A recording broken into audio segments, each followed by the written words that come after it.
नमस्कार मित्रों, मैं गीतकार जय स्वागत करता हूं आप सभी का आपके अपने YouTube चैनल जय की गज़ल में।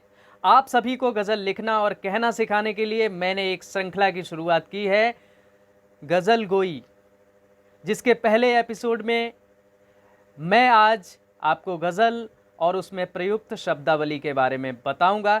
वीडियो पूरा देखिए ताकि एक भी जानकारी आपसे छूट ना जाए।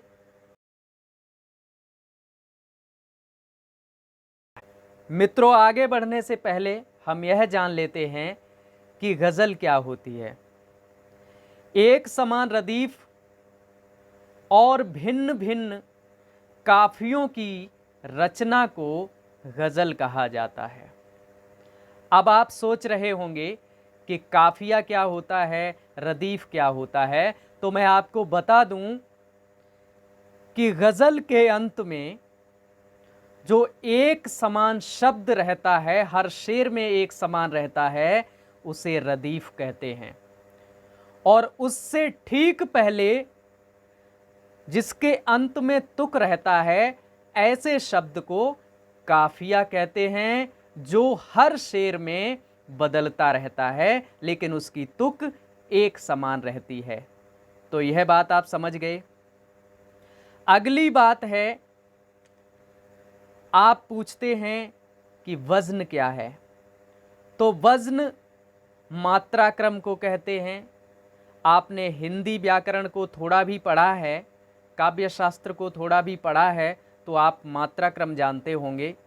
दूसरा सबसे बड़ा आपका प्रश्न रहता है कि बहर क्या होती है, क्योंकि विशेष गज़लकार कार्यक्रम में बहुत से लोग अपनी गज़लें भेजते हैं और मैं उनको यह उत्तर देता हूं कि आपकी गज़ल बहर में नहीं है, तो उधर से एक ही प्रश्न आता है कि बहर क्या होती है।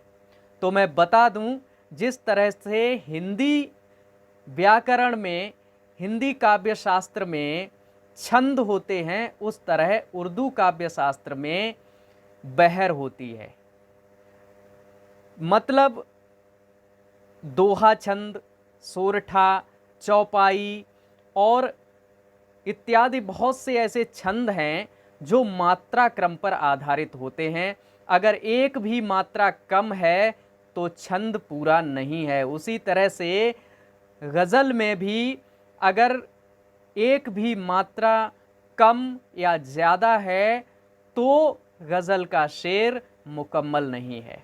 तो ये आप जान लीजिए कि जिस तरह से हिंदी व्याकरण में, हिंदी काव्य शास्त्र में छंद होता है, उसी तरह उर्दू में गज़ल के लिए बहर होती है। तो बहर का होना बहुत आवश्यक है।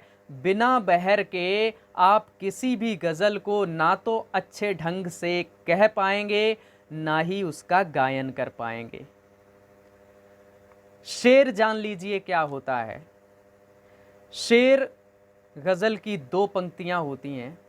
ऐसी दो पंक्तियां होती हैं जिनमें एक मुकम्मल बात कह दी जाती है, और गज़ल के पहले शेर को मतला कहा जाता है। आपने बहुधा सुना होगा कि शायर शुरुआत में कहता है कि मतला है, तो मतला गज़ल का पहला शेर होता है।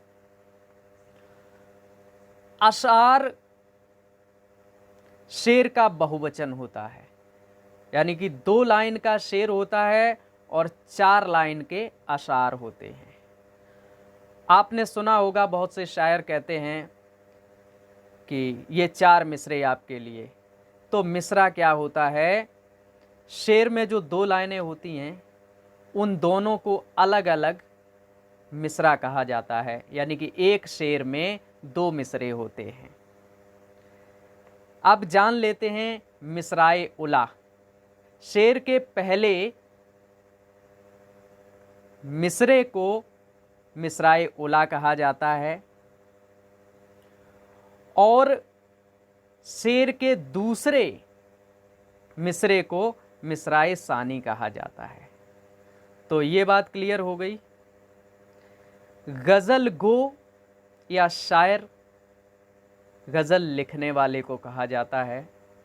गज़ल गोई गज़ल लिखने की प्रक्रिया को कहा जाता है। मतला आप समझ गए। इसके बाद एक और मतला होता है जिसे हुस्ने मतला कहा जाता है। मतलब कुछ गज़लों में शायर एक मतले के अलावा एक दूसरे मतले का प्रयोग करता है, यानी कि एक समान रदीफ का प्रयोग कर देता है। एक समान रदीफ दोनों मिसरों में आ जाती है तो उसे हुस्ने मतला कहा जाता है। चलिए, मक्ता गज़ल की अंतिम दो पंक्तियां यानी अंतिम शेर को मक्ता कहा जाता है, जिसमें शायर का तखल्लुस रहता है। तखल्लुस काव्यात्मक नाम, उपनाम जो शायर अंतिम शेर में कहता है। तो मित्रों, गज़ल गोई के इस एपिसोड में इतना ही। जानकारी पसंद आई हो तो लाइक और शेयर कर दीजिए। साथ ही लाल रंग के सब्सक्राइब बटन को दबाकर बेल आइकन प्रेस कर लीजिए ताकि आने वाले वीडियो की सूचना आप तक आसानी से पहुंच सके।